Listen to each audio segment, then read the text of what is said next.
Ladies and gentlemen, aliens, whatever you may identify in this world, welcome into the another episode of the Hunter Houston ESG podcast. Now, before we get going, I'd like to say I missed a great opportunity on episode 66 to refer to Orta 66 from Star Wars. So that was a travesty and a big blunder on me for someone who is a huge Star Wars fan, in the good way or in the bad way. I originally saw the trilogy because I am old, very, very, very old. So old, so old, so very old. That I saw the original Star Wars trilogy in the movie theater the very first time with all the bad scenes. Actually, I don't think I saw the original Star Wars. Maybe it was like the second time out, but I did see Empire Strikes Back in the movie theater, which completely blew my mind at the end with Lando Calrissian wearing his clothes and just. It's like again, it was one of the best Star Wars ever because George Lucas basically had little to anything to do with it because he was off doing Indiana Jones at the time. Speaking of which, Indiana Jones game is awesome. Give that some love, give that a try. Troy Baker does a very good young Harrison Ford voice because it's Indiana Jones' voice, not Harrison Ford's voice. Um, those are two distinct individuals because one's Harrison Ford himself, who's kind of a Yahtzee. He's not a Yahtzee. He's kind of like I'm checked out. I have nothing to do with this world, and I'm grumpy old man. Leave me alone, kind of dude. Um, I hate all my fan base except for people who like the things I've been in for, more serious roles. I don't like anybody who likes me for Star Wars, Indiana Jones, or any other popular piece of pop culture I've been a part of, aka Blade Runner. So there's that. He wants to be known for like, hey, I was in Adeline or some other, stuff that no one really that made no money. You know. Yes, I remember you from such movies that made no money, like American Graffiti. So, but I digress. Let's get on with the show. Um, I hope everybody had a wonderful Merry Christmas. I was supposed to do this earlier today because I said I would do this today. So I still am doing it today, even though it is like 10 something o'clock at night. Um, I've just been busy. When you have lots of people who have different gifts, and then you have like certain food that has to be eaten, or certain food that you only get on Christmas. So apparently, I am very, very fortunate that I get this awesome breakfast pie. And anybody within the sound of my voice, if you just happen to find this show by accident, like the show, share it, subscribe it, at least just this episode, because my wife, who's unbelievably amazing. She's my Lisa Hayes. If anybody's ever watched Super Dimension Fortress Me Cross or Robotech, I married my Lisa Hayes. Um, I was in love with my Min May, like everybody is, but Min May just ended up not being right for me because Min May is not right for anybody because Min May is only right for Min May and what's good for her and not what's good for Rick Hunter or for anybody who knows of Robotech lore, which I will talk about this. I think I have an episode on here where I am talking about Robotech, but not really going into this type of details. So she made the most awesome breakfast pie. Now people are probably wondering, what is breakfast pie? Okay, so I got the rundown today of what actually takes place. So it's eggs, potatoes, ham, bacon, cheese, and puff pastry all together. So you cook the eggs first. You soft cook the eggs. You don't cook them all the way through. Okay, you cook them like they're lightly kind of um done. Kind of they're scrambled up, so it's kind of like almost like an omelet style. And then you lightly cook that. You cook the potatoes all the way through. You cook the bacon, the ham. The cheese. You want it kind of like lightly, kind of melted or whatever. And then so you put it all together. So it's all cooked.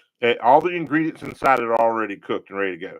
Then you put the puff pastry in the oven for like an hour. It's like 2 hours. Get it nice, good, and crispy. And man, you add basil and some parsley to it. Uh, I like mine with a lot of pepper. But we don't put pepper in it because other people are eating it too. So I have to put pepper off the side. But that breakfast pie is slamming. I recommend to everybody. Then I get like this potato casserole. which is just potatoes, cheese, and like corn flakes on top of it. And we use the Kellogg's corn flakes, which I use like the natural ones or whatever. But we try to use, and it's super good. I strongly recommend. I don't actually know how that one's made. I just know it's super awesome and super amazing. And then we like had bacon and biscuits, and it was just like hallelujah. It was that good. And and then basically, I don't know what other people have for their family meals, but that was the best meal. And then I had a charcuterie plate. I'm probably going to say that wrong. Charcuterie plate with like olives, artichokes, different what is it, a roast beef, different type of ham, um, salami, all this other stuff. That was like dinner. Hummus, dates, uh, and what else was it? Some type of cream cheese with a pepper something. It was awesome. And then um, liverwurst. Yeah, that was pretty cool. So with Greek pita crackers, which are awesome, and then of course the water crackers are awesome too. So now that you've heard me gripe about my daily food that I had for Christmas, hopefully everyone here who's in the sound of my voice actually had a very good Christmas and got what they wanted, and got to do what I said on Call of Duty, which is beat a bunch of noobs that got the game today, and felt pretty good about beating little kids down and just beating people who had to wait until it was Christmas time to get Call of Duty. So, as you're there with your family and you're getting these gifts, do you ever think of like, do you just ask for what gift you want, or you just happy getting a gift card? I prefer a gift card. I'm at the age where you really can't buy me a gift. It's like and surprise me. You have to like, oh, give me a gift card because then I know what I'm going to get. And it's like I've been on this one thing in Amazon for a while. I wanted to buy it, but I couldn't justify it. It's like there was a toy I wanted to get from Amazon, a Transformer, and no, I don't buy Transformers. I don't have that type. I, I wish I was rich so I could have expensive taste and have the original Transformers set with Unicron and everything else. I follow a couple of people on Instagram that have these amazing Transformer rooms that like are the greatest things ever, and it's just like reliving your childhood. And then you think of, yeah, but Optimus Prime dies, so it's very sad. But other than that, it's just awesome to see all these cool toys these dudes or hell, I don't even know if they're dudes, just people have in general. Uh, Kudos to those people, man, for just being able to just find all those things, put them together, and they're all shiny and beautiful and new. And I'm thinking to myself, but if you don't take them out and play with them, what's the point in having them? It's just like let's see here.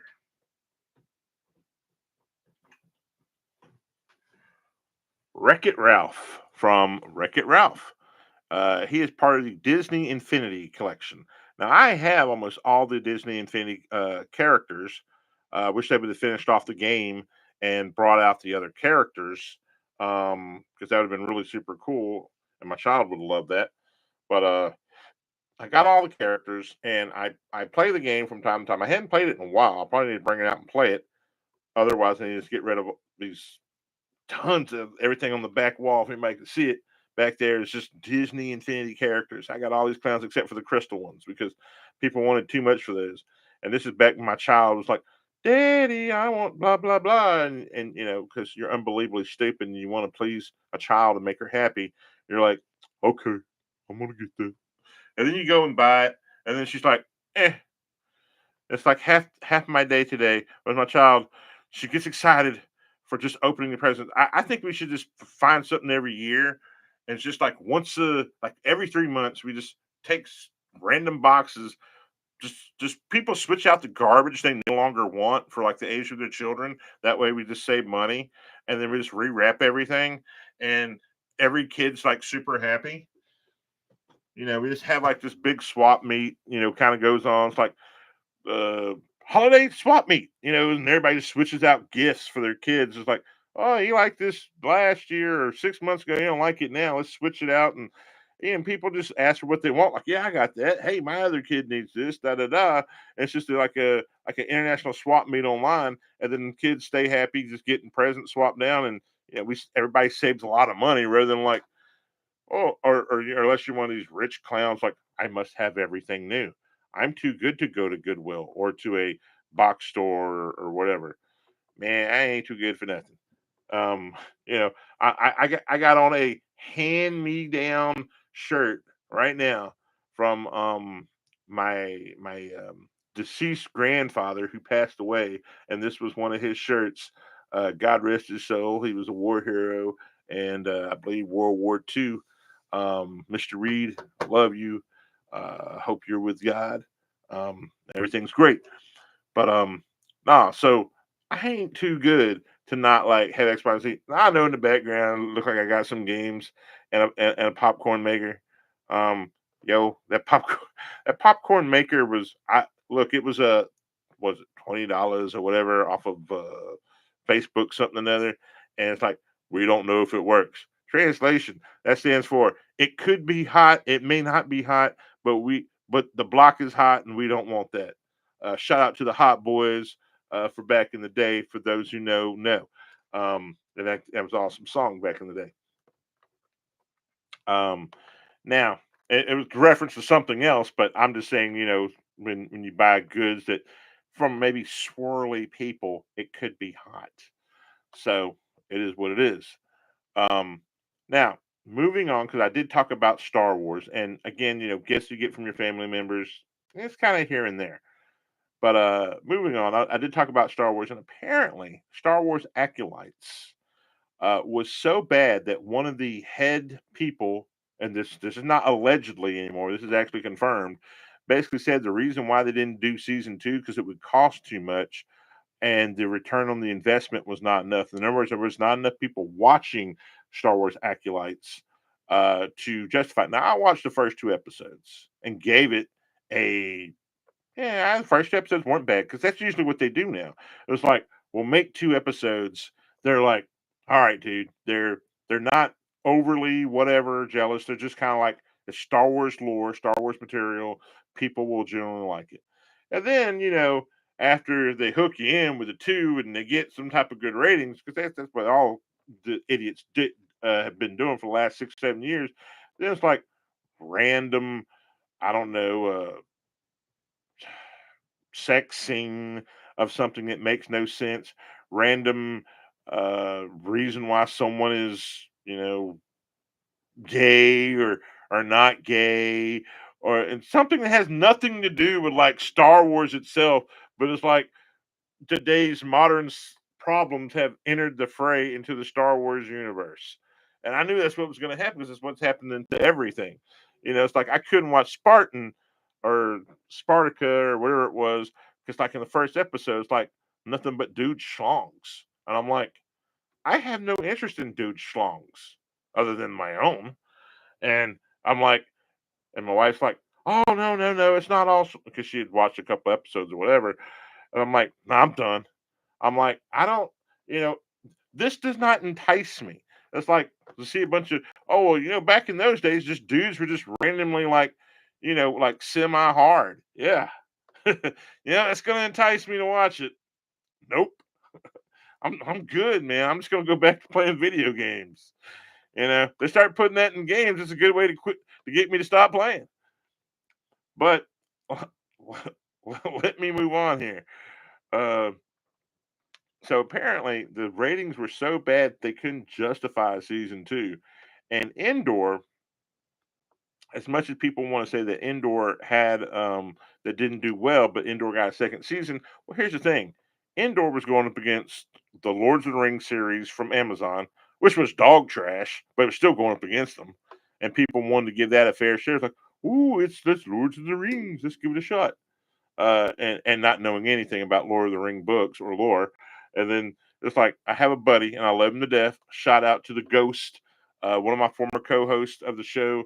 But he will watch dog crap programming and be like, man, I thought that shit was good. That's like because you don't see deeper meaning, man. You just like you will just watch anything as long as it's in the background. I won't.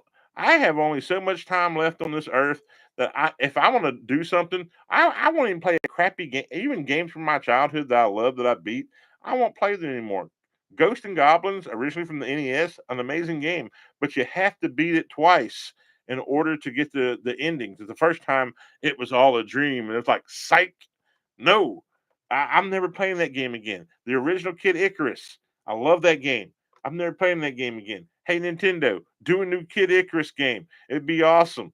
But I'm not playing the original game ever again. And the one for the 3DS doesn't count. It was on the 3DS. Get effed. Now, I know I'm going off on a tangent, but Indoor had real competition, okay, and it had the Game of Thrones, the newer the House of Dragons to go up against. Whereas when Acolytes came out, it had absolutely no one to go against it whatsoever. It was basically like on its own, like Bobby Brown, except it wasn't as cool as Bobby Brown. It wasn't too hot to handle. It wasn't too cold to hold, and there were no Ghostbusters around to be in control. There's just a bunch of witches. That was it. For those who watch the Acolytes, you know what I'm talking about. And I just want to give shout out to Bobby Brown for being awesome, super cool, and being part of one of the most amazing R&B groups of all time that actually started the boy bands outside of the Beatles or Menudo, which would be New Edition, the first original boys from Boston. You're welcome. There's your pop culture reference for the day. So my whole thing is, look, Disney, I love you to death in a good way, not in a bad way. Even though you overcharge us, you suck, you treat us like dogs. Man, Keanu Reeves is not going to be great forever. He's getting old. He's almost too old to be the role that we all want him to play. I make this plea like every other guy on the internet, fat, skinny, whatever diversity, whatever thing you want to do it. Revan, Knights of the Old Republic needs to be made. Please get it done. Revan is Keanu Reeves. I can't see anybody else playing him, maybe except for Josh Hartman. Okay. And I don't know, like, if he really has that kind of neutral personality to be Revan. So who knows? But at least the Acolytes will not be getting another season. Indoor season 2 will be coming out soon, but apparently it's like way over budget. It's like I think like almost like 87 million per episode. So they must be doing some amazing effects. Or again, I'm at the point where I'm just thinking people are just embezzling money. Because there's no way with the technology we have now, with the use of AI and effects, what you have people just basically saying, well, we're using the same rendering process from the 1990s. And, if you want those effects to look the way they're supposed to, it's going to be this much amount of money rather than saying, well, we got all new sets, we got all new stuff, we got all new tech, and yeah, this is like all of like 20 million, if that, and that's because you're just paying for the people to do the work. My apologies for sipping tea, but tea is really good and awesome. Now, moving on to the box office for Christmas, apparently Sonic 3, or Sonic and Knuckles, or Sonic Shadows, whichever one to call it, I said call it Sonic Shadows, um, destroyed Mufasa, but because of the market of Disney using the worldwide, because Disney was able to open up worldwide market before a couple of days early before with Mufasa, they're claiming that they are more successful, but Sonic 3 is actually more successful stateside. So if you want to say what's more successful stateside versus what's more successful worldwide, well, one's been out longer than the other. Look, excuse me, Mufasa. Oh, did you say que pasa? No, I said Mufasa from the Lion King one with Cheech Martin. Oh, hey man. I love that. Go see Born in the USA. Um, Born in East LA. Sorry, Cheech Martin's Born in East LA. Uh, Corsican Brothers. Um, Shrimp on the Barbie. Those are some of my favorite Cheech Martin movies. Man, he's so good in all three of those movies. But I really love him. And like what is it? Still Up in Smoke and Up in Smoke. This is with him and Tommy Chong. But I digress. Let me get off the thing. I just want to do a reference to that because I always thought Cheech Martin is the man. So Mufasa, which is the prequel to the Lion King, not a sequel, is a prequel, and apparently, uh, I'm not going to give no spoilers. I'll do that later on for those who actually still want to go see it because it's like seriously still pretty new. So that'd be pretty scummy of me to give the movie away. So I'm not going to do that. But so it versus Sonic are two different beasts, and apparently it still had some of the reminiscences of bad storytelling that has happened to Disney for the past 3 years. For those, just I'm trying to tread lightly and not be like one of them people who's a flamethrower is like everything's woke, everything's no, not everything's woke. It's just that some people were just writing a certain way, or you just had certain writers just like I'm impressive. I'm going to write this way. It's like I'm part of the in crowd. You know, no, dude. The most rebel thing you can be is not to basically say, I'm doing this for whatever. The most rebel thing you could do, man, is make a ton of money or a bunch of what I call FU money. And then you can go out and make whatever project you want on your own dime. But if you're hurting like these bigger corporations and they got to downsize or fire people or this, that, and the other, then you don't get a chance to go get your own project, man. I don't understand how people's like, oh, my art's more important. No, no, no, no. I will put my art aside until I get paid and get everybody else paid, and then I'm gonna make my art, and then people like my art, then come holla and let's go get it. But if you're gonna sit there and say, oh well, I have to insert blah blah blah into this movie now, and then everybody hates it, and then basically people lose their jobs, livelihood, billions of dollars are lost. It causes because anytime Disney loses money, it doesn't hurt them technically. It hurts everybody that goes to the damn parks. I was like, oh well, guess what? $5 more for parking, $10 more for that extra Coke. Oh, you want a refill? You know how refills used to be like $2? Now they're 5. Oh, you want X, Y, and Z? Now everything's more expensive at the park, and then you can't go out and go to the damn park unless you're rich. And like, man, there's no one at the park. It's like when people say, or the government says, "Well, I'm going to tax these billionaires and millionaires because they deserve it." Yes, all they do is tax them because yes, that's going to help the normal American public work or the normal people because all they're going to do is pass those taxations on to me. I'm like, I don't know why my video game now costs $70 to $200. It's because inflation and passing the savings on to you.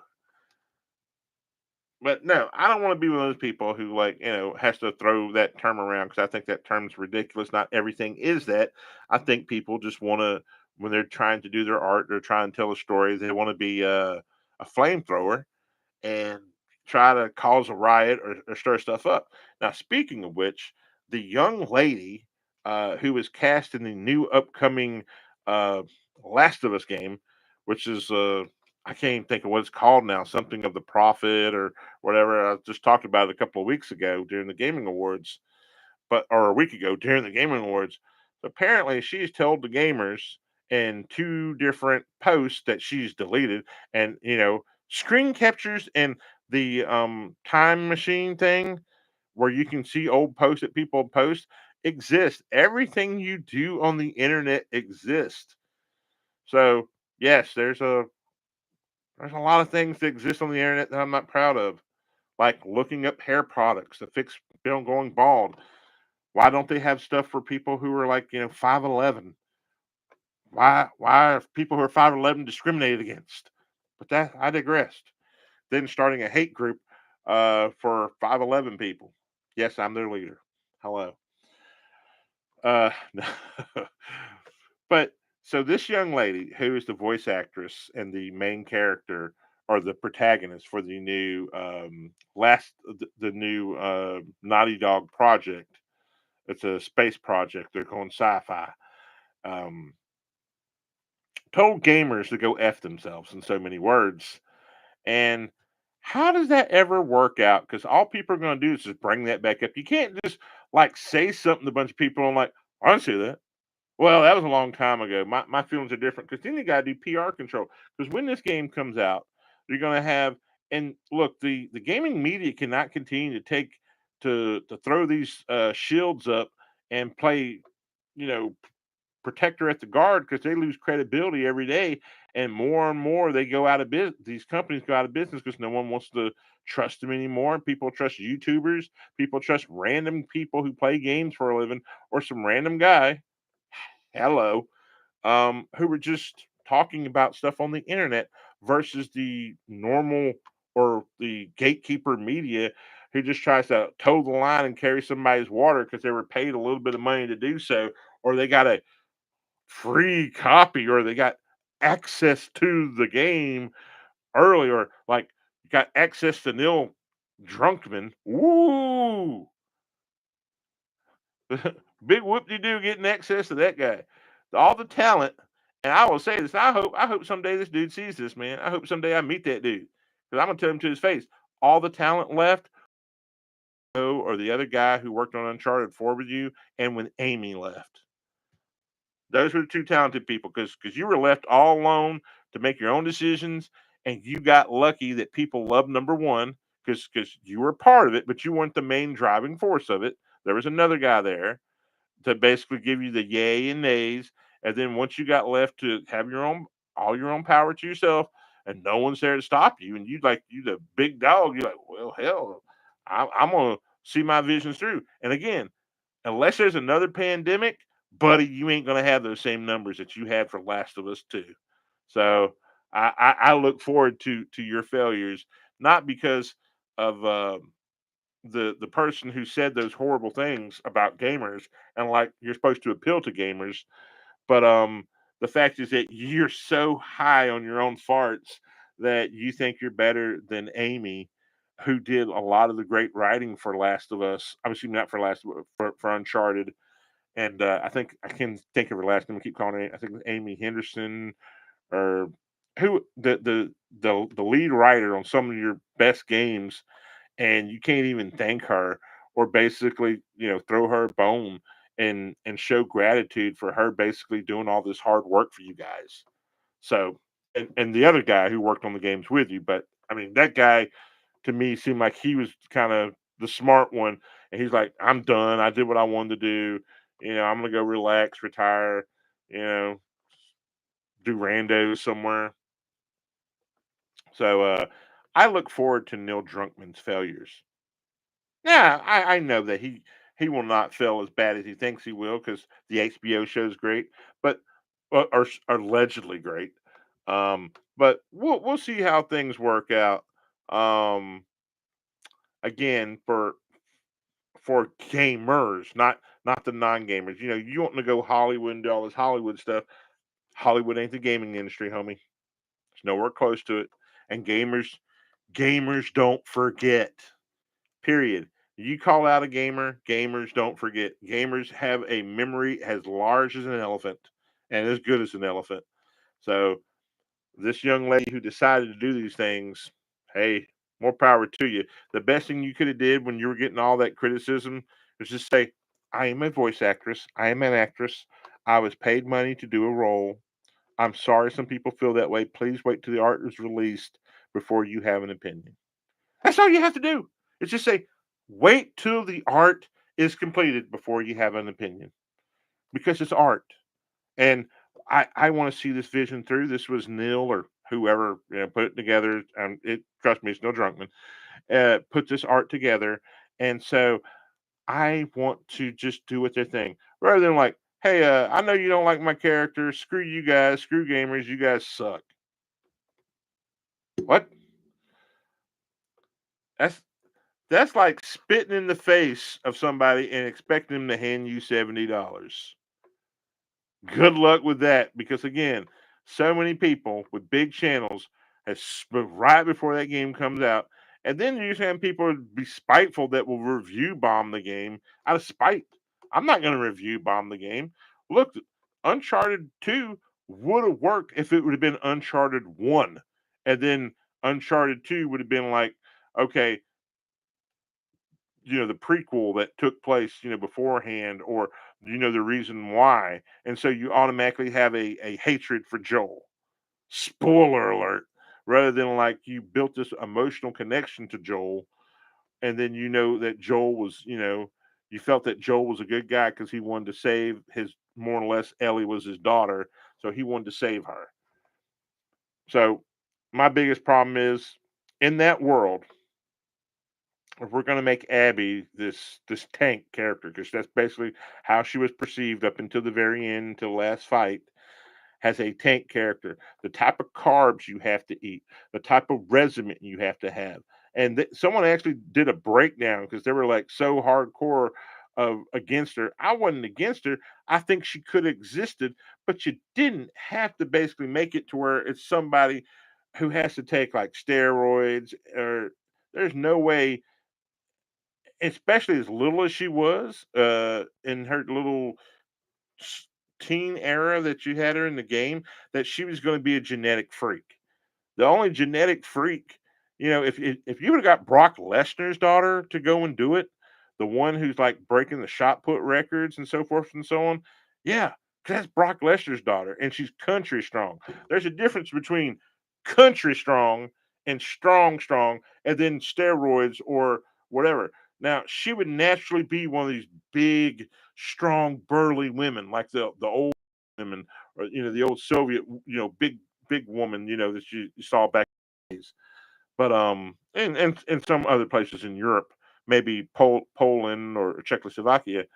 But there's no way you can convince me, unless she's eating a ton of like garbage, because this post-apocalyptic world where the everything's taking place, where they just have access to ho-hos and all this garbage, and she's just a constant working out machine because you want to show her biceps off and her shoulders constantly.